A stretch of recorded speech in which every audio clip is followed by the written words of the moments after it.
Hello বন্ধুরা, আমি তোমাদের সোশ্যাল মিডিয়া স্টার সিনজান। আজ ঘুম থেকে উঠতে অনেক দেরি হয়ে গেছিল বলে আজ রবিবার ছিল, ওই জন্য দেরি করে উঠেছিলাম। তারপর ব্রেকফাস্টে ছিল হচ্ছে ডিম পাউরুটি, দেখতেই পাচ্ছ। এটা আমি এখন খাবো, তো চলো খেয়ে নিই। তাড়াতাড়ি খেয়ে থাকি, তারপর দোকানে যাওয়ার আছে। তো খেয়ে নিয়ে দোকানে চলে আসলাম, দেখতে পাচ্ছি দোকানে বসে এসে পড়েছি। এসে দোকানে বসে কাজ করছি আমি। কাজ করতে করতে আজ প্রায় 2:30টার মতো বেজে গেছিলো। তারপর বাড়ি এসে লাঞ্চ করলাম, ডাল ভাত বড়া পাঁচমিশালি শাক আর মাছ ভাজা। এটা আমি এখন খাবো, চাটনি পাঁপড় ছিল। তাহলে একটু ভাত গিয়ে একটু ভাত ঘুম দেবো। ভাত ঘুম দেওয়ার পরে যে বিকেলে উঠে আবার এই দোকানেও গেলাম। দোকান করছি 9টা অবধি দোকান করবো, তারপরে এসে বাড়ি এসে এডিটিং করতে বসে পড়লাম। দেখতে পাচ্ছি আমি এখন এডিটিং করছি, তো এডিটিং করতে থাকি।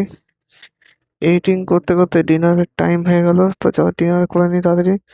ডিনার ছিল যে ডিম ভুজিয়া আর রুটি, এটা আমি এখন খাবো, তো চলো খেয়ে নিই। আজ হেভি লাগলো আজ খাবারটা।